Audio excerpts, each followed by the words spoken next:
Let's talk about a DSCR loan. That's an acronym. DSCR stands for debt service coverage ratio. So what that means is these are for investment properties. These type of loans are for investment properties. Oftentimes they're considered, I'm going to use air quotes here, commercial loans. Again, we do residential lending. Yes, we can do some commercial loans, but primarily 99.9% of what I do is residential because the commercial, I feel like that's another animal. We'll refer that to somebody who does that really, really well. But in this case, the DSCR loans are to purchase single family properties, 1 to 4 units. 5 units and above, you can still do that. And again, we can help if it's housing. But the reality is the DSCR is fantastic. It's for investors. And the reason why a lot of folks, myself included, really like it is because the DSCR, the principle behind it, or what these loans do to qualify, is the property essentially qualifies itself from an income perspective. So the DSCR, debt service, meaning like your mortgage payment, coverage ratio says that there's a ratio that is calculated that determines how much, or I guess whether or not you do or don't qualify from an income perspective. So let's just use an example. You take the rent, let's say it's 2 grand, and we'll put, some examples down around here. Let's say the monthly rent's going to be 2 grand that you can get for this property.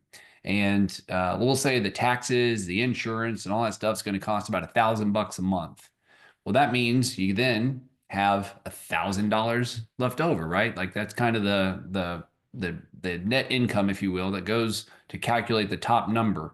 The bottom number is then going to be the actual mortgage payment itself, the principal and interest. So let's use an example of $900 a month, right? So you get rent for 200, or pardon me, rent for 2,000. You take out the taxes, the insurance, all that stuff, and you got $1,000 on the top number. And then if the bottom number is going to be the actual mortgage itself, then that number, so when you do the math, 1,000 divided by 900, that's the debt service coverage ratio. That is the ratio. So in this instance, it would be 1.11. And you're like, well, what does that even have to do with it, or what does that mean? It means that essentially the mortgage is covered by the rent. So the house, the cash flow that comes in from that rent will cover the actual mortgage payment. And that's how the income qualifications are calculated. It's not based on tax returns. It's not based on pay stubs, W-2s, partner tax returns, things like that. It just means that in this instance, that 1.11 means that there's 11% more, income beyond the debt service piece that goes into it. So in our mortgage world, typically you need at least a 1, right? And 1.0 meaning like the rent has to cover the mortgage.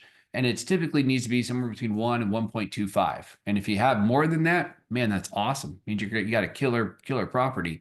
But from qualifying standpoint, what's really nice about it is, again, as I mentioned, you don't have to do all the extra paperwork. Like we just did a loan for somebody, guy's a business owner, hasn't done his tax returns yet for last year, and he had a bang up year. But it's one of those things where we needed that tax return in order to qualify under quote normal mortgage guidelines, because we got to have that tax return to use that income.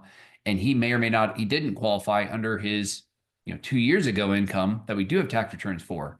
So for that, we did a DSCR loan because, again, I don't need his tax returns. I don't even need to know that he has a job. I don't care as a mortgage lender because the DSCR loan lets them do this. And so it's great. We once had to where a guy called us and he bought 8 properties within like a 4-week, 5-week period because, again, the DSCR, it's not qualifying him. I don't know what his personal income look like. That's what's really wild about these programs.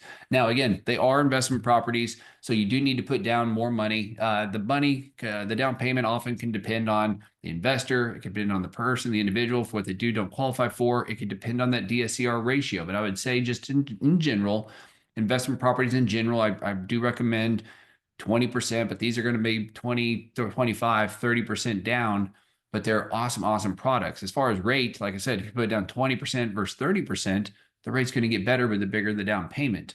The debt service piece, that coverage ratio, the DSCR ratio, the higher it goes, the better the interest rate, because it takes that risk out. If you're barely covering the expenses versus the risk, that's going to hurt. And again, credit needs to be good. This isn't like the subprime days. So folks say, well, what does that mean? Look, again, it depends on just how much you put down and all those other things. I would say generically, You need something in the high sixes to 700s. So from a credit standpoint, have better credit. Again, I can't say hard because there's so many different investors, right? Because everyone's going to have their own little, here's what we need or want for each one of these things.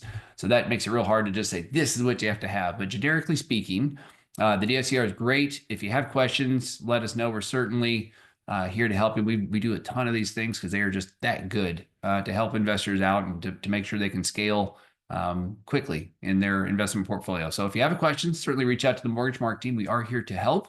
And as always, when you think mortgage, think Mark.